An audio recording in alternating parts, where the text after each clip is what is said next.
الحمد للہ وحدہ والصلاة والسلام علی من لا نبی بعدہ اما بعد فاعوذ باللہ من الشیطان الرجیم بسم اللہ الرحمن الرحیم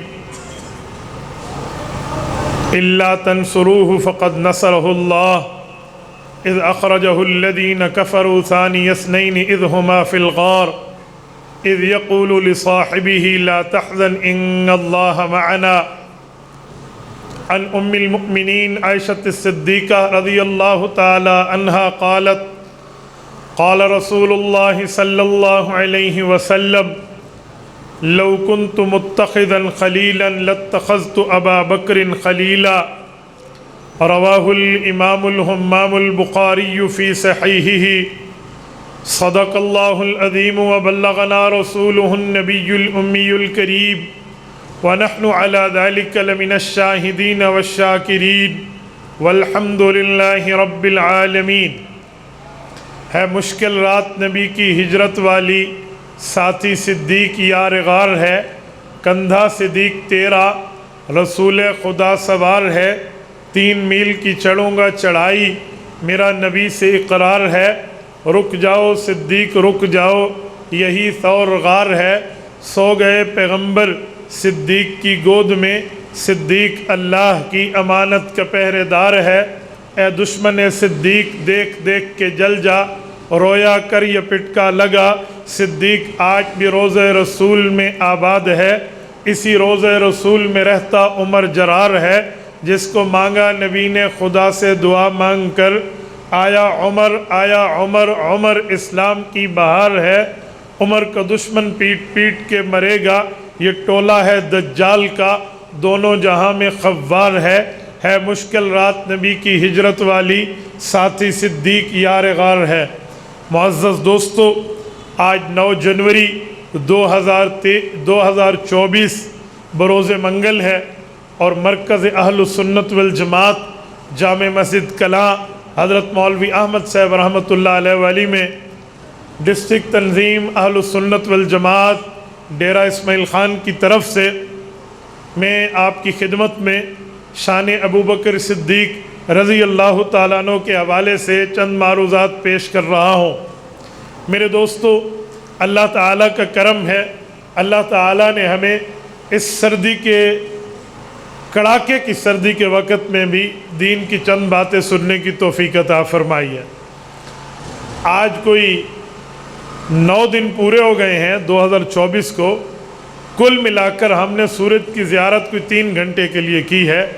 جب 9 دنوں میں سورج 3 سے 4 گھنٹے ہمیں نظر آئے تو آپ اندازہ لگائیں پھر سردی کا عالم کیا ہوگا۔ ہمارے محلے میں چند بوڑھے بزرگ ہیں، وہ ہمارے سامنے کہا کرتے تھے پتر تو سا سردی جی ٹھیک ہو نہیں ٹھڈا تھا اسادے ویلے ہن، آج کل ایسا چاچیاں تو پوچھا سناؤ پتر بچوں پی چنگی ہیں۔ میں نے کہا اب تک ہمیں کہتے تھے ٹھنڈ ہمارے وقت تھی، اب تو سردی نے ریکارڈ توڑ کے رکھ دیے، تو کہتے ہیں بالکل اب آپ کے وقت بھی ٹھنڈک موجود ہے، دعا فرمائیں اللہ تعالی ہماری قبر کو ٹھنڈا فرما دے۔ میرے دوستو، حضرت ابو بکر صدیق رضی اللہ تعالیٰ عنہ اس اعلیٰ درجے کے انسان کا نام ہے جس کو رب کریم نے نبی پاک صلی اللہ علیہ وآلہ وسلم کا صرف ساتھی نہیں بنایا بلکہ ایک موقع پہ نبی جیسا بنایا ہے، بس فرق یہ ہے حضور پاک کو نبوت دے کر ویسا بنایا ہے، اور ابو بکر صدیق رضی اللہ تعالیٰ عنہ کو ان کی اتباع میں ان کے امتی کی حیثیت سے نبی کا متبع بنایا ہے، اور وہ متبع ایسا ہے کہ اس دھرتی پہ اس جیسے متبع آپ کو نظر نہیں آئیں گے۔ ان کی صفات میں، ان کی کلام میں، ان کے فکر میں، ان کی سوچ میں، ان کی تڑپ میں، دین کے جذبے میں، اور ایسی چیزیں حضرت ابو بکر صدیق رضی اللہ تعالیٰ عنہ کو رب نے میسر فرمائی ہیں جو جملہ صحابہ کرام مل کے بھی اس کا رتبہ نہیں پا سکتے۔ آپ کہیں گے دعویٰ شاید بہت بڑا ہو، لیکن میں اس پہ دلیل رکھتا ہوں۔ وہ حدیث پاک موجود ہے، مشہور آپ نے سنی ہوئی ہے کنز الامال میں، کہ حضرت ابو بکر صدیق رضی اللہ تعالیٰ عنہ کی غار کی جو 3 راتوں والی نیکیاں تھیں، ان میں 1 رات کی نیکی بھی حضرت عمر رضی اللہ تعالیٰ عنہ کی پوری زندگی کی نیکیوں اس کا مقابلہ نہیں کر سکتی۔ تو جب عمر فاروق رضی اللہ عنہ، جس کے لیے قرآن کریم 22 مقامات پر تقریباً 50 آیات نازل کرتے ہیں، اس شخصیت کی نیکیوں سے بھی بڑھ کے اگر ابو بکر کی نیکی ہو تو پھر اس دھرتی پہ اور کون رہ جاتا ہے جس کی نیکی حضرت ابو بکر صدیق سے بڑھ کے ہوگی؟ میرے دوستو، قرآن کریم حضرت ابو بکر صدیق رضی اللہ تعالیٰ عنہ کو کئی موقعوں پر سلام پیش کرتا ہے۔ کئی مواقع ایسے ہیں جہاں ابو بکر صدیق اگر مال خرچ کرے اللہ تب بھی سلامی دیتے ہیں، اور ابو بکر مال لگائے اور لوگ کہیں ریاکاری کے لیے لگ رہا ہے تو اللہ اس کی صفائی دیتے ہیں کہ بھئی دلوں کے حال تم نہیں جانتے، دل کا حال تمہارا مولا، تمہارا رب، تمہارا خدا جانتا ہے۔ ہم نے ابو بکر کے دل کی تختی کو پڑھ لیا کہ ابو بکر صدیق رضی اللہ تعالیٰ عنہ کو اللہ تعالیٰ نے کیا مقام عطا فرمایا ہے، تو اس کے دل کے اندر جو بات چھپی ہوئی ہوتی ہے رب کریم اس کو بھی باہر فرما دیتے ہیں۔ مثلا قرآن کریم میں حضرت ابو بکر صدیق رضی اللہ عنہ کے رب نے فرمایا اِلَّا ابْتِغَاءَ وَجْهِ رَبِّهِ الْأَعْلَىٰ، یہ اللہ کی چاہت رکھتا ہے۔ اب چاہت دو طرح کی ہے، ایک چاہت وہ ہے جو بندے کے دل میں ہو، ایک چاہت وہ ہے جو بندے کے ظاہر پہ ہو۔ اگر بندے کی ظاہر پہ چاہت ہو تو لوگ کہتے ہیں پتہ نہیں دل سے اس کی چاہت ہے یا نہیں ہے، ریاکاری کر رہا ہو، نمبر بنا رہا ہو، اس طرح کے الزام لگتے ہیں۔ یاد رکھے چاہت میں فرق ہے۔ یہ جو لفظ ہے اِلَّا ابْتِغَاءَ وَجْهِ رَبِّ الْأَعْلَىٰ کہ اپنے دل سے اللہ تعالیٰ کو تلاش کرتا ہے۔ تلاشی کے دو لفظ عربی زبان میں ہیں، ایک لفظ تفتیش، اس کا معنی بھی تلاشی ہے، اور ایک لفظ ابتغاء، اس کا معنی بھی ڈھونڈنا اور تلاشی ہے۔ لیکن تفتیش اور ابتغاء میں فرق ہے۔ تفتیش کہتے ہیں ظاہر کے ڈھونڈنے کو، ابتغاء کہتے ہیں دل سے ڈھونڈنے کو۔ حضرت ابو بکر کے لیے اگر آیت ہوتی اِلَّا تفتیش وجہ ربی الْأَعْلَىٰ کہ اپنے اللہ کو چاہتا ہے تو دنیا کہہ سکتی تھی کہ تفتیش ظاہری ڈھونڈنے کو کہتے ہیں، تو ابو بکر صدیق رضی اللہ تعالی عنہ کو یہ جو مقام مل رہا ہے، درجہ اور حیثیت مل رہا ہے، تو ابو بکر ظاہر سے اللہ کو چاہتے ہیں۔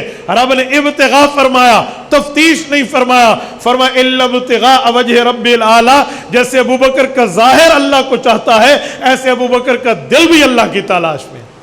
میری بات کا مطلب کہ حضرت ابو بکر صدیق رضی اللہ تعالیٰ عنہ کے معاملے کی صفائی اللہ تعالیٰ قرآن میں دیتے ہیں۔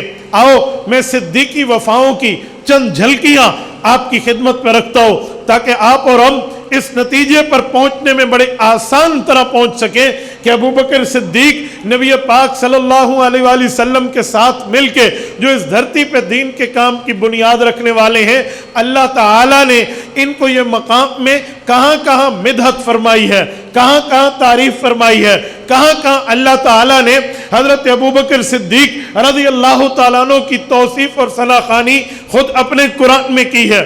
آؤ توجہ رکھنا، میں آپ کی خدمت میں چند عنوانات پیش کرنے لگا ہوں۔ میرے دوستو، بعض اوقات آیت ایک ہوتی ہے، اس آیت کا ٹکڑا اٹھائیں تو اس ایک ٹکڑے میں کہیں 5 کہیں 6 کہیں سے زائد مرتبہ اللہ اس ایک آیت کے حصے میں ابو بکر صدیق رضی اللہ تعالیٰ کی بات فرماتے ہیں۔ مثلا یہ میں آپ کی خدمت میں قرآن کریم سورت نمبر 9 سورت توبہ کو پیش کیے دیتا ہوں۔ اس کے آیت نمبر 39 آیت نمبر 39 ایک کم 40 رب کریم نے نبی پاک صلی اللہ علیہ وآلہ وسلم کے ہجرت کی بات فرمائی۔ یہ آیت نمبر 39 نہیں، ساری آیت نمبر 40 نمبر کی آیت ہے۔ اس آیت میں رب کریم فرماتے ہیں اِلَّا تَنْصُرُوهُ فَقَدْ نَصَرَهُ اللَّهُ، اگر تم لوگ نبوت کی مدد نہیں کرو گے تو اس سے کوئی فرق نہیں پڑتا، اللہ نے نبوت کی مدد فرمائی ہے۔ پھر اللہ نے اس کی مثالیں پیش فرمائی۔ پہلی مثال پیش فرمائی اِذْ أَخْرَجَهُ الَّذِينَ كَفَرُوا ثَانِيَ اثْنَيْنِ إِذْ هُمَا فِي الْغَارِ، رب نے اس وقت بھی نبی کی مدد کی ہے جب کفار نے نبی پاک صلی اللہ علیہ وآلہ وسلم کو مکہ مکرمہ سے نکالا اور مکہ مکرمہ سے حضور پاک علیہ السلام باہر تشریف لائے کفار کی شیطنت کی وجہ سے، تو ثانی اثنین اذ ہما فی الغار، دو میں سے دوسرے یعنی نبی علیہ السلام غار میں اپنے ساتھی کو کہہ رہے تھے، اذ یقول لصاحبہ، صحابی کو کہہ رہے تھے لا تحزن، تمہیں فکر کرنے کی ضرورت نہیں ہے، don't worry, do not tension, آپ نے ٹینشن نہیں لینی اور آپ نے کوئی پریشانی نہیں رکھنی، بلکہ پریشانی کو چھوڑ کے سمجھو ان اللہ معنا، اللہ کی مدد آپ کے ساتھ بھی، اللہ کی مدد میرے ساتھ بھی۔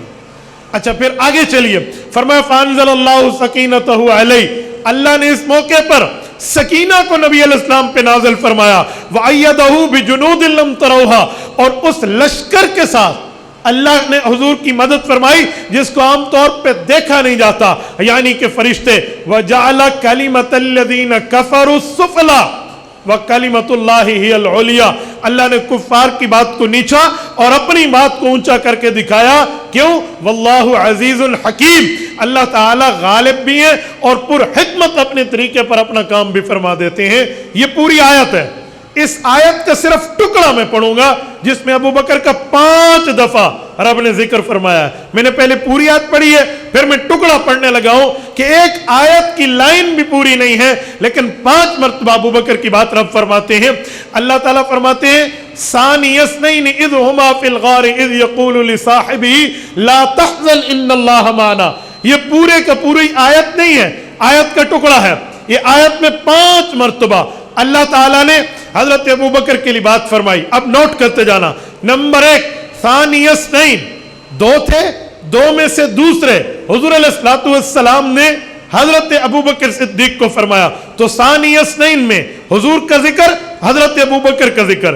نمبر 1 آگے جائیے، اذ ہما فی الغار، جس وقت وہ دونوں غار میں تھے، ہوا ہما ہم، یہ ضمیریں چلتی ہیں جسے ہم پروناؤن کہتے ہیں، ضمائر، ہوا ہما ہم، ہیا ہما ہننا، انتا انتما انتم، انتی انتما انتنا، انا نحنو، یہ 14 ضمیریں ہیں۔ تو اللہ نے یہاں دوسری ضمیر کا لفظ استعمال فرمایا، فرمایا اذ ہما فی الغار، جب وہ دونوں غار میں تھے، تو ان میں ایک حضور ہے، ایک حضرت ابو بکر ہے، تو دوسرے نمبر پہ حضرت ابو بکر کا ذکر۔ پھر فرمایا اذ یقول لصاحبہ، جس وقت حضور نے اپنے صحابی کو فرمایا، تو یہ لفظ صحابی حضرت ابو بکر صدیق کے لیے تیسرے نمبر پہ اللہ کا ذکر، اللہ کا نام لینا ہے، اللہ نے تذکرہ فرمایا ابو بکر کا، یہ 3۔ چوتھے نمبر پہ فرمایا لا تحزن، تو غم نہ کر، یہ لفظ تحزن میں انت ضمیر مستتر موجود ہے، تو لا تحزن اس میں لفظ انت ابو بکر کے لیے ہے کہ ابو بکر آپ، یہ چوتھے نمبر پہ ابو بکر کا تذکرہ ہے۔ پھر فرمایا ان اللہ معنا، ابو بکر ٹینشن نہ لے کیونکہ اللہ کی مدد ہمارے ساتھ ہے، اس میں ابو بکر بھی ہیں، حضور بھی ہیں۔ تو یہ 5ویں نمبر پہ حضرت ابو بکر کا ذکر، ایک آیت نہیں، ایک آیت کے ٹکڑے میں اللہ نے فرمایا، یہ ابو بکر جس کو اس طرح ایک ایک لفظ میں اس بندے کی محنت، اس بندے کی محبت، اس بندے کی مودت، اس کا نبی علیہ السلام سے تعلق، اس کا نبی پاک صلی اللہ علیہ وسلم کا دیوانہ ہونا، یہ اللہ تعالیٰ نے ایک آیت کے ٹکڑے میں جو 5 مرتبہ اس کا ذکر فرمائے۔ مجھے بتائیں ابو بکر کا مقام اس سے بڑھ کے اور کیا آپ دیکھیں گے؟ اور پھر ایک بات اور بھی سنیں، قرآن پاک میں آیات جہاں سب سے زیادہ انبیاء کے لیے ہیں، اگر انبیاء کے بعد سب سے زیادہ شان میں قرآن اترا ہے تو وہ حضرت ابو بکر صدیق ہے، حضرت عمر، حضرت عثمان، حضرت علی، نبی پاک صلی اللہ علیہ وسلم کی جملہ اہل بیت ہمارے لیے ایمان کا محور، ایمان کا معیار، ایمان کا جز، ایمان کا حصہ، لیکن ان کے بارے میں اتنی آیات نہیں اتری جتنی انبیاء کے بعد ابو بکر صدیق رضی اللہ عنہ کے لیے اتری، یہ ابو بکر ہے۔ اور میرے ساتھیوں، اگر اس آیت میں آپ کی توجہ ہو تو میں ایک نقطہ مزید عرض کرنے لگا ہوں، بلکہ ایک نہیں 2 پوائنٹس میں آپ کی خدمت میں عرض کرتا ہوں، توجہ رکھنا۔ ایک پوائنٹ ہے اذ یقول لصاحبہ، جب حضور نے اپنے صاحب، اپنے صحابی، اپنے ساتھی کو فرمایا، یہاں لفظ ہے جن کے دل میں حضرت ابو بکر کا بغض ہونا، ان کا ایک اعتراض نقل کر رہا ہوں۔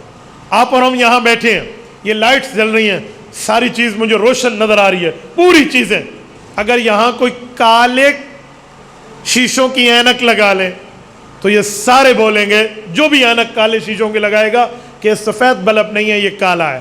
یہ چادر مولانا نے سفید نہیں پہن رکھی، کالی پہنی ہوئی ہے، حضرت کی پگڑی سفید نہیں ہے، کالی ہے، کیوں؟ اس نے کالے چشموں والی اینک لگائی ہے۔ جب ابو بکر کا بغض دل میں آئے نا، یہ ابو بکر کا بغض اتنا اس بندے کو منحوس بنا دیتا ہے کہ پھر اس کی ظاہری آنکھ تو چھوڑو، دل کی آنکھیں بھی اندھی ہو جاتی ہیں۔ دل کی آنکھوں کا بھی کام نہیں ہوتا، تو پھر اس طرح کا اعتراض ہے۔ اور بعض اوقات جس کے دل میں بغض صحابہ اور اہل بیت موجود ہو، اس کا پہلے نمبر پہ دماغ خراب ہوتا ہے۔ آپ کہیں گے کیسے؟ آؤ میں دلیل دینے لگا ہوں۔ مشہور حدیث آپ اور ہم سب نے سنی ہوئی ہے، اللہ کے رسول نے نہیں فرمایا کہ میرے اللہ کا اعلان ہے، من عادى لي وليا فقد آذنته بالحرب، کیا جو میرے دوست اور میرے ولی کے ساتھ دشمنی رکھے گا، میں اللہ اس کے خلاف اعلان جنگ کر رہا ہوں۔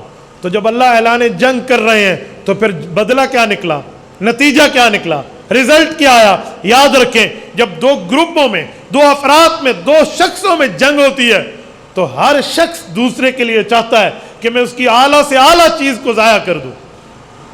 یہی ہے نا، جب جنگ کا اعلان رب نے کیا اور دشمن صحابہ اور اہل بیت کی بات میں کر رہا تھا، ان کے ساتھ جب خدا کی جنگ ہے تو اللہ کے ہاں تو یہ کوئی نقصان نہیں دے سکتے نا، نقصان تو وہیں سے ہی ملنا ہے۔ تو اللہ کے ہاں جس چیز کی ویلیو ہے وہ بندے کی جسم نہیں ہے، وہ بندے کی آنکھیں نہیں ہیں، وہ بندے کا ایمان ہے۔ تو ایمان ختم ہو کے رہ جاتا ہے۔ جب ایمان پہ ضرب آ جائے تو پھر پیچھے بچتا کیا ہے؟ پھر پیچھے کیا بچے گا اور کس ترتیب پر بندہ بات پیش کر پائے گا؟ تو اس کے بغیر پھر بات کرنے کا فائدہ کوئی نہیں رہتا۔ توجہ رکھنا، تو میں بات کر رہا تھا حضرت مولانا قاضی مظہر حسین رحمۃ اللہ علیہ، بہت بڑا نام ہے ہمارے اکابرین میں، چکوال والے، تاریخ خدام اہل سنت والجماعت کے بانی اور قائد اول۔ حضرت فرماتے ہیں ایک شخص نے ہمیں کہا کہ لفظ صاحب ابو بکر صدیق کے لیے قرآن میں آیا، آپ کیا سمجھتے ہیں؟ تو انہوں نے فرمایا ہم کیا سمجھتے ہیں، قرآن نے ابو بکر کو صاحب اور صحابی فرمایا ہے، یہ تو ان کا اعزاز ہے، مرتبہ ہے، رتبہ ہے۔ ابو بکر صدیق رضی اللہ تعالیٰ عنہ کے لیے مقام ہے، یہ میڈل اللہ نے ان کو دیا ہے کہ پورے قرآن میں صحابہ تو سارے ہیں لیکن ابو بکر کو لفظ صحابی اور لفظ صاحب سے مخاطب فرمایا ہے۔ وہ کہنے لگے جی میں ایک اعتراض کرنے لگا ہوں۔ کہا جی کیا؟ کہا قرآن میں صاحب کسی غیر مسلم اور کافر کے لیے بھی تو آیا ہے، وہ آیت میں پڑھ دوں؟ وہ اپنے ذہن میں سوچ رہا تھا کہ شاید میں یہ آیت پڑھوں گا تو بڑا 30 31 32 مار خان بنوں گا اور بڑا پوائنٹ ماروں گا۔ حضرت نے فرمایا اچھا بیٹے جرت فرما ذرا آیت پڑھ، اور پھر اس آیت پہ ٹھہرنا، اس سے آگے پیچھے نہ ہونا۔ انہوں نے کہا جی میں پڑھ رہا ہوں۔ کہا کیا؟ کہا یا صاحب السجن، سورت نمبر 12 سورت یوسف میں ہے، اے میرے جیل کے ساتھی۔ یوسف علیہ السلام نے جس سے بات کی تھی وہ تو مشرک تھا، تو اسے جیل کے صاحب کہا، تو وہ بھی صاحب، یہاں بھی لفظ صاحب۔ آپ ابو بکر رضی اللہ تعالیٰ کے لیے کس بنیاد پر مقام اور مرتبے کی بات کرتے ہیں؟ سنیں، حضرت قاضی مظہر رحمۃ اللہ نے فرمایا بات پوری ہو گئی؟ انہوں نے کہا جی پوری ہے۔ فرمایا ادھر آ ستمگر ہنر آزمائیں تو تیر آزما ہم جگر آزمائیں۔ مجھے لگتا ہے کہ صرف تیری سوچ نہیں ختم، تیرا دماغ اور غور و فکر بھی ختم ہے۔ انہوں نے کہا کیوں؟ کہا مجھے لگتا ہے تیرے دل کی آنکھیں بند تھی، اب تیری چہرے کی آنکھیں بھی ختم ہے۔ انہوں نے کہا بس یہ تم مولوی اس طرح کی اونچ نیچے باتیں کرتے رہتے ہو نا، میرے خلاف بولتے، مجھے دلیل سے بتائیں کہاں میں نے غلطی کی ہے۔ انہوں نے کہا دونوں لفظ تجھے نظر آ رہے ہیں، وہاں ہے یا صاحب السجن، جیل کے ساتھی، جیل کے صاحب، اور یہاں ہے اذ یقول لصاحبہ، حضور پاک صلی اللہ علیہ وسلم کے ساتھی۔ اے بے وقوف، تمہیں اتنی بھی پتہ نہیں چلتا کہ جتنا جیل کے دیواروں میں اور حضور پاک کی ذات میں رتبے میں فرق ہے نا، اتنا اس صاحب اور اس صاحب کے رتبے میں فرق ہے۔ وہاں نسبت ہے جیل کی در و دیوار کی طرف، جیل کے مٹی اور گارے کی طرف، یہاں نسبت ہے اس عظیم جسم کی طرف، جس عظیم جسم کی آنکھیں ہوں تو قرآن کریم ان آنکھوں کو ما زاغ البصر وما طغی کہے، اور جس کا اللہ تعالی بالوں کی بات فرمائے تو والضحیٰ واللیل اذا سجا فرمائے، جس کے دانت کی بات آئے تو رب یاسین فرمائے، جس کے اخلاق کی بات آئے تو وَإِنَّكَ لَعَلَىٰ خُلُقٍ عَظِيمٍ فرمائے، جس اللہ تعالیٰ نے اس جسم کی قسمیں کھائی ہیں، تمہیں اس میں اور جیل کی در و دیوار میں کوئی فرق نظر نہیں آتا؟ تو جتنی عظمت جیل کی ہے اتنی عظمت اسی کی ہے، اور جتنا مقام رسول اللہ کا ہے اتنا رتبہ صحابی کا بھی اسی نسبت سے بنتا ہے۔ تو میرے دوستو، اس انگلش میں کہتے ہیں پوزیسو سینٹینس، عربی میں کہتے ہیں مضاف مضاف الیہ۔ تو اس کی نسبت تو دیکھیں کہ نسبت کس کی طرف ہے، تو نسبت حضور کی طرف ہے۔ حضور اور جیل میں جتنا فرق ہوگا اتنا اس صاحب اور اس صاحب کے رتبے میں فرق ہوگا۔ اور دوسرا پوائنٹ اسی آیت میں مزید بھی ہے، وہ ہے ان اللہ معنا۔ توجہ رکھنا، یہ ایک علمی پوائنٹ ہے میں عوامی لہجے میں اس کو سمجھانے لگا ہوں. یہ جو لفظ ہے ان اللہ معنا، ابو بکر فکر نہ کرو، اللہ کی مدد آپ کے ساتھ بھی ہے، میرے ساتھ بھی ہے، یعنی ہمارے ساتھ ہے. پہلی بات تو یہ ہے کہ جو پچھلے انبیاء کرام کو ہم دیکھیں ان کے ساتھ صحابہ کا لشکر موجود ہے، یعنی پچھلے نبیوں کے پچھلے صحابہ. تو جب بھی نبی اپنی اللہ کے ساتھ مدد کی بات کرتے ہیں تو اپنے لیے کرتے ہیں. ان ربی معی سیہدین، موسیٰ علیہ السلام کے ساتھ لشکر موجود ہے اور پھر بھی فرماتے ہیں میرے اللہ کی مدد میرے ساتھ ہے، یعنی آؤ میرے ساتھ چلو. معی فرمایا، جسٹ فار می، میرے ساتھ، ناٹ فار ادر، کسی اور کی بات نہیں ہے.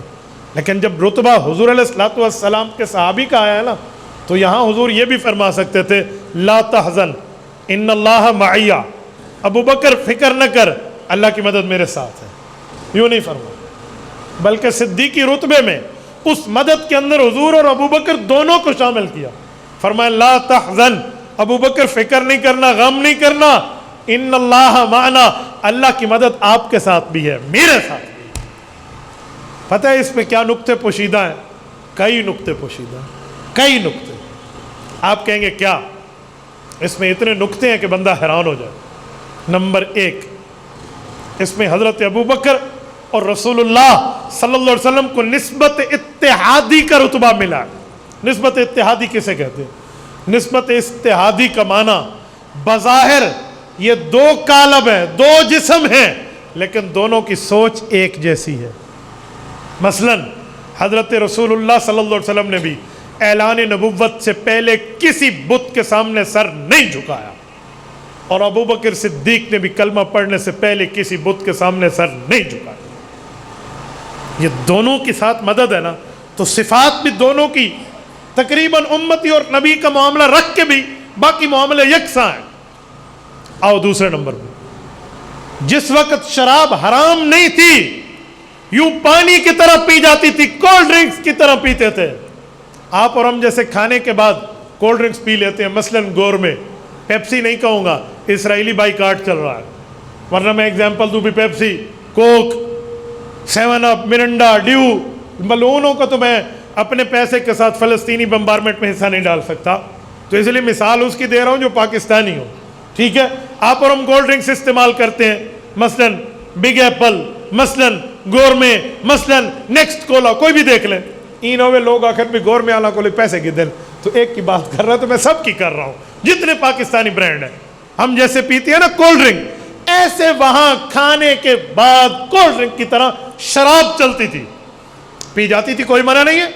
اللہ پاک نے ایک مرتبہ آیت اتاری اور فرمایا اسمہما اکبر من نفعہما، فائدہ اس کا کم ہے، نقصان زیادہ ہے، لیکن حرام نہیں کیا. کچھ لوگوں نے چھوڑ دیا، کچھ پیتے رہے. پھر جب کچھ مزاج مزید اچھا بنا تو پھر اللہ نے دوسری آیت اتاری، فرمایا یا ایھا الذین آمنوا لا تقربوا الصلاۃ وانتم سکارا، نماز کے موقع پہ نہ پینا. اکثریت صحابہ نے چھوڑ دی، میجورٹی. انہوں نے کہا ہم نے ہر وقت نماز میں اٹھتے ہیں بیٹھتے ہیں تو کیا ضرورت ہے، تقریباً چھوٹ گئی. لیکن کچھ لوگ پھر بھی پیتے رہے کہ منع نہیں تھا عام ٹائم میں پینا، چلو رات کو پی لیں، صبح تک نشہ اتر جائے گا. جس وقت اب مزاج بن گیا نا، تو پھر تیسری آیت آئی اور اس نے شراب کے حرمت کا حکم دیا اور اس کو جڑ سے اکھاڑ کے پھینک دیا. اللہ تعالیٰ نے کیا فرمایا؟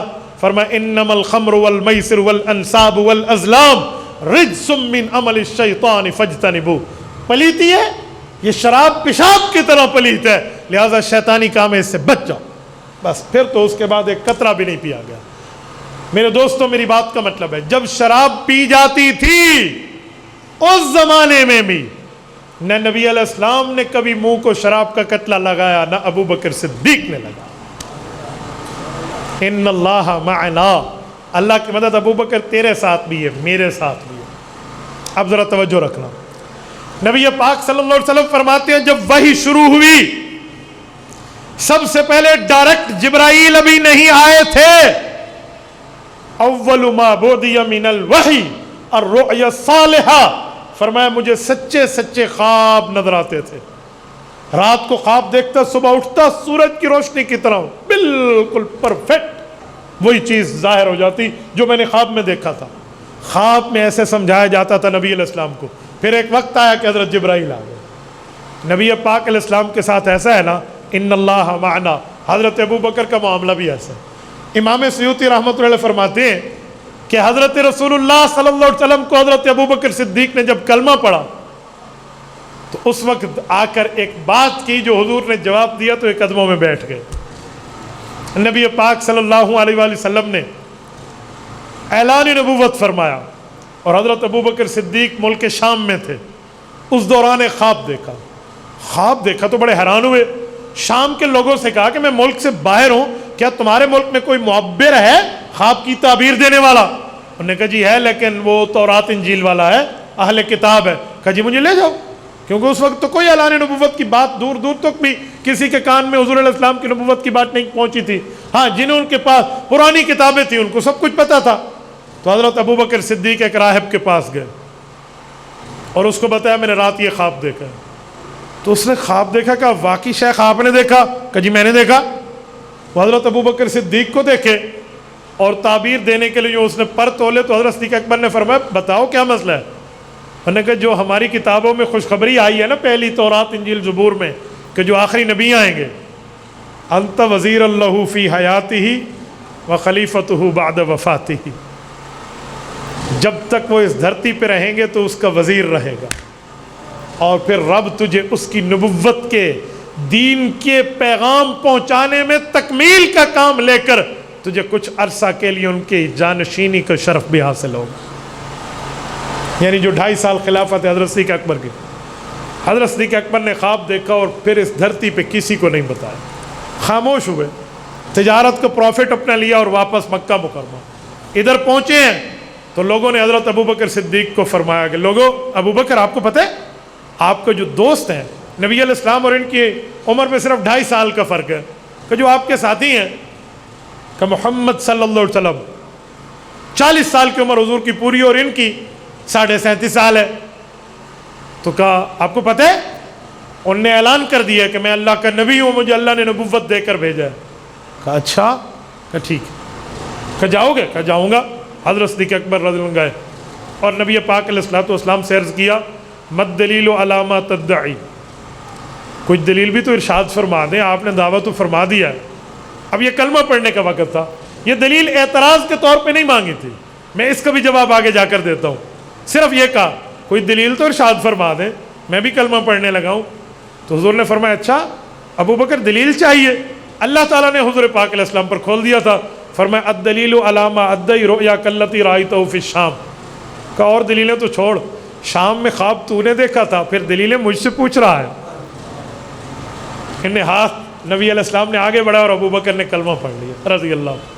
آپ کے ذہن میں ایک سوال آئے گا کہ ہم نے تو آج تک سنا تھا کہ ابو بکر وہ ہے جس نے بغیر دلیل کے کلمہ پڑھا ہے، دلیل تو مانگی نہیں ہے، تو یہ روایت آپ نے پڑھ دی کہ اس نے دلیل مانگی ہے، تو کیا مطلب؟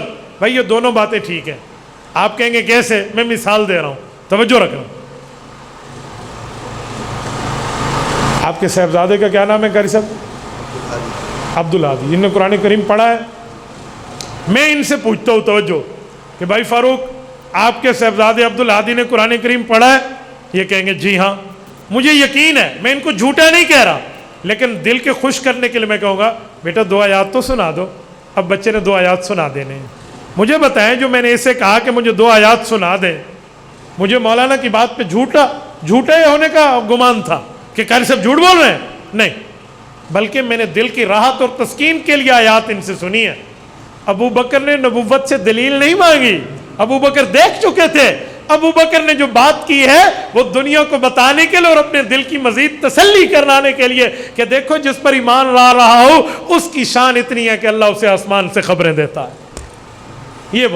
یہ مراد نہیں ہے کہ اللہ تعالیٰ کہ نبی کو حضرت ابو بکر صدیق رضی اللہ عنہ کو اللہ کے نبی پر اعتراض تھا، ایسا نہیں ہے۔ لہٰذا دلیل نہ مانگنے والی بات ٹھیک ہے، یہ جو مانگی ہے بطور اعتراض نہیں مانگی بلکہ بطور اظہار منگوائی ہے۔ اب توجہ رکھنا، میں نے کہا ابو بکر کو بھی خواب آیا ہے، نبی پاک صلی اللہ علیہ وسلم کو بھی خواب آیا ہے، تو ان اللہ معنا، اللہ کی مدد ابو بکر تیرے ساتھ بھی ہے، اللہ کی مدد میرے ساتھ بھی ہے۔ اب توجہ رکھنا، نبی پاک علیہ السلام جب دنیا میں پیدائش، دنیا میں تشریف لائے، حضرت ابو بکر صدیق بھی دنیا میں تشریف لائے، تو دونوں کی والداؤں کو، حضرت اماں آمنہ کو بھی اور حضرت سلمہ ام الخیر کو بھی اللہ تعالیٰ کی طرف سے فرشتوں کے ذریعے خوشخبریاں ملی ہیں۔ آپ کہیں گے کیسے؟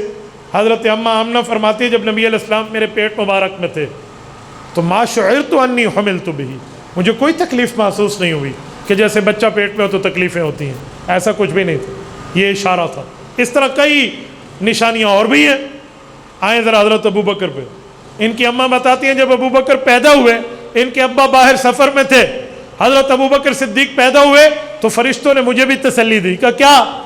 امام ملا علی قاری رحمہ اللہ نے مرقات شرح مشکات میں لکھی ہے بات کہ فرشتے نے کہا حضرت ابو بکر کی اماں کو، یا امت اللہ بالتحقیق ابشری بالولد العتیق اسمہ فی السماء صدیق لمحمد صلی اللہ علیہ وسلم صاحب و رفیق، خوشخبری ہو تمہیں اس عظیم فرزند کی ماں جس کا آسمانوں تک انٹروڈکشن اور تعارف ہوگا، فرشتے اسے صدیق نام سے جانتے ہیں اور وہ جہنم سے آزاد کردہ پیدا کیا گیا ہے۔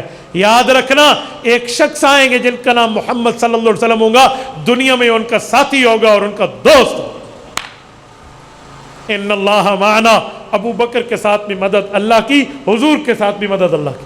اور پھر یہاں ایک بات میں مزید عرض کروں، ان اللہ معنا میں کئی مواقع ایسے ہیں جو مشورہ حضور نے صحابہ سے لیا، اس مشورے کا جواب جو حضور کے ذہن میں تھا وہی ابو بکر کے ذہن میں تھا، لیکن جب ابو بکر سے پوچھا تو ابو بکر نے جواب دیا، حضور نے فرمایا ابو بکر میرا خیال بھی یہی تھا۔ آپ کہیں گے کیسے؟ کئی مواقع، میں ایک موقع پیش کرتا ہوں، جنگ بدر، اسارہ بدر کا، ما کان لنبی ان یکون لہ اسرا حتی یسخن فی الارض، یہ آیت کب اتری ہے؟ کہ جب بدر کے میں 70 کافر قیدی پکڑے گئے، حضور علیہ السلام نے مشورہ لیا کیا کیا جائے ان کے ساتھ؟ حضرت عمر، حضرت عثمان، باقی تمام صحابہ نے جو مشورے دیے ہیں نا، وہ مشورے یہ تھے کہ تلواریں ہماری ہاتھ میں اور ان کی گردن ہو، اڑا کے رکھ دیں گے ان کی گردن۔ یہ مکہ سے مدینہ ایک نبی کا مقابلہ کرنے آئے اور خاتم النبیین امام الانبیاء کا مقابلہ کرنے آئے، یہ جذبہ تھا۔ نبی علیہ السلام کے دل میں خیال تھا کہ ان کو اگر کسی وجہ سے چھوڑ دیا جائے، کوئی شرائط ان سے منوا لی جائے، تو ہر صحابی کا مشورہ آ رہا تھا تو ابو بکر اس صحابی کے چہرے کو بھی دیکھتے اور حضور پاک علیہ الصلوۃ والسلام کے چہرے کو بھی دیکھتے، اور پھر نبی علیہ السلام کی فیس ریڈنگ، آئیز ریڈنگ، حضور کی آنکھیں پڑھتے، دل پڑھتے، چہرہ پڑھتے، جس کو ہم تجربہ کہتے ہیں۔ اس پڑھنے کا یہ معنی نہیں ہے کہ کوئی لکھائی آتی ہے، پڑھنے کا یہ معنی ہے کہ بندے کے اپنے ایکسپیرینس بھی ہوتے ہیں نا، تجربہ بھی ہوتا، تو یوں تجربہ کرتے، یوں دیکھتے۔ جب ابو بکر کی باری ہے، فرمایا ابو بکر کیا کریں؟ کہ یا رسول اللہ میرا جی چاہتے ہیں کہ پڑھے لکھے لوگ ہیں، ہمارے جو صحابہ دوست ہیں نا، ان کو اگر یہ لکھائی پڑھائی سکھا دیں یا فدیہ لے لیں ان سے تاکہ اسلام کا فائدہ ہو جائے، پھر ان کو رہا کر دیا جائے اس شرط کے بدلے میں۔ تو حضور پاک علیہ الصلوۃ والسلام نے فرمایا ابو بکر میرے ذہن میں بھی یہی ہے۔ بعد میں ایک تفصیلی واقعہ، پھر اللہ نے بھی اس رائے کی تائید فرما دی، ورنہ ان کے قتل ہونے کا بندوبست ہو چکا تھا۔ اگر اللہ کے یہاں یہ بات طے نہ ہو چکی ہوتی تو وہ سارے مرتے۔ ان اللہ معنا، اللہ کی مدد جیسے حضور کے ساتھ ہے ویسے ابو بکر کے ساتھ ہے۔ آؤ ایک موقع اور بھی دیتا ہوں، توجہ رکھنا۔ حضرت ابو بکر صدیق رضی اللہ تعالیٰ نے شہادت مانگی تھی نا، حضور پاک صلی اللہ علیہ وسلم نے بھی شہادت مانگی ہے۔ حضور علیہ السلام شہادت مانگتے ہیں، اللہ مجھے اپنے راستے میں شہادت دے دے، ابو بکر بھی مانگتے ہیں۔ شہادت دونوں کو ملی ہے، حضور کو بھی حضرت ابو بکر کو بھی، لیکن جو ظاہری شہادت ہے نا کہ کوئی کافر آ کر وار کرے اور خون بہے اور نبی علیہ السلام نعوذ باللہ شہید ہو جائیں حضرت ابو بکر، ایسا نہیں ہوا، شہادت ملی دونوں کے ساتھ۔ آگے دیکھیں، حضرت عمر شہید، حضرت عثمان شہید، حضرت علی شہید، وہاں تلواریں چلی ہیں، خنجر چلے ہیں، لیکن یہاں شہادت ہے حضور اور ابو بکر میں، نہ تلوار چلی ہے نہ خنجر چلی ہے۔ وجہ کیا معاملہ ہے یہاں؟ حضور علیہ السلام نے شہادت مانگی تھی، صحیح بخاری میں، لَوَجِدْتُ أَنْ أُقْتَلَ فِي سَبِيلِ اللَّهِ ثُمَّ أُحْيَا ثُمَّ أُقْتَلْ مانگا تھا، لیکن اللہ نے میدان جنگ کی شہادت نہیں دی۔ کیوں؟ کہ اگر حضور علیہ السلام میدان جنگ میں شہید ہو جائیں تو کافر کہیں گے نا ہم نے تمہارے نبی کو نعوذ باللہ قتل کیا تو ہماری آنکھیں ٹھنڈی ہو گئیں۔ رب نے حضور کی دعا بھی قبول کی، کافر کی آنکھ بھی ٹھنڈی نہیں ہونے دی۔ شہادت کیسے دی؟ شہادت یوں ملی، 7 ہجری میں آپ علیہ السلام کو ایک گھر میں کھانے کا اتفاق ہوا، اور وہ بھی مدینہ منورہ سے 200 کلومیٹر دور خیبر میں، زینب بنت مشکم کے پاس، سلام کی بیوی ہے، سلام بن مشکم کی بیوی زینب بنت حارث، اس کے پاس، مشکم اس کا سسر ہے، ہاں اس کے گھر میں کھانا کھایا، اس نے زہر ملا دیا۔ نبی علیہ السلام نے لقمہ مبارک لیا، توجہ رکھنا، لقمہ لیا حضور پاک صلی اللہ علیہ وسلم نے،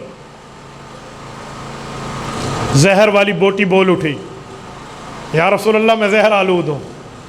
نبی پاک علیہ السلام نے اس کو باہر نکال دیا، لیکن جو 7 صحابی تھے وہ شہید ہو گئے۔ حضرت ابو بکر صدیق رضی اللہ تعالیٰ عنہ نے بھی شہادت مانگی، لیکن شہادت نہیں ملی۔ صحیح مسلم بھی حدیث پاک موجود ہے کہ جو بندہ اللہ سے صدق کے دل سے شہادت مانگے اور وہ شہید نہ ہو پائے، نال اللہ مراتب الشہداء و مات علی فراشی، بستر پہ فوت ہوگا پھر بھی شہید کا رتبہ پائے گا۔ تو ابو بکر صدیق رضی اللہ تعالیٰ عنہ کی شہادت ہو جاتی تو کافر کہہ سکتے تھے نا ان اللہ معنا کے جواب میں کہ اس کے ساتھ حضور کی مدد، اللہ کی مدد ان کے حضور کے ساتھ نہیں، اللہ نے یہاں بھی ان کی لاج رکھی۔ ابو بکر صدیق رضی اللہ تعالیٰ کو جو سانپ نے ڈسا تھا، ڈنگ مارا تھا، حضور علیہ السلام نے لعاب لگایا تھا، وہ معاملہ جاتا رہا، اثر گیا۔ شہادت کے وقت حضور پاک کے پاس بھی وہ ظاہر بوٹی والا اثر عود کر آیا، اور حضرت ابو بکر کے پاس بھی وہ سام والا اثر عود کر آیا۔ حضور علیہ السلام جب وفات پا رہے تھے دنیا سے، اما عائشہ رضی اللہ عنہ کی گود میں حضور کا سر تھا، تو حضور پاک علیہ السلام نے کیا فرمایا تھا؟ یا عائشہ لا ازال اجد علم الطعام الذي اکلت بخیبر فهذا اوان وجدت انقطاع ابهری من ذلك السم۔ صحیح بخاری جلد نمبر 2 کتاب المغازی باب مرض النبی صلی اللہ علیہ وسلم کہ عائشہ وہ زہریلا کھانا میں نے کھایا تھا، رب نے بوٹیاں نکلوا دی، بوٹی بول اٹھی، پر اس زہر کے اثر سے آج میری شہادت ہو رہی ہے۔ زہر کے اثر سے وفات پانے والا پیٹ کی تکلیف سے شہادت وہ پاتا ہے نا وفات، تو والمبتون شہید، حدیث پاک میں یہ والا بھی شہید ہے۔ اس لیے حضرت عبداللہ بن مسعود فرماتے تھے لوگو، یہ مسند احمد میں حدیث ہے، فرمایا لئن احلف تسعا، مجھے 9 دفعہ قسم اٹھواؤ تو تمہاری مرضی، نہ اٹھواؤ 1 مرتبہ اٹھواؤ تو تب بھی ٹھیک ہے۔ اتخذ اللہ نبی واتخذہ شہیدا، حضور کو اللہ نے نبی بھی بنایا، شہید بھی بنایا۔ تو وہ زہر کا اثر عود کرایا، حضور شہید ہوئے، کافر کی آنکھ ٹھنڈی نہیں ہوئی، شہادت پھر بھی ملی، دعا پھر بھی قبول ہوئی۔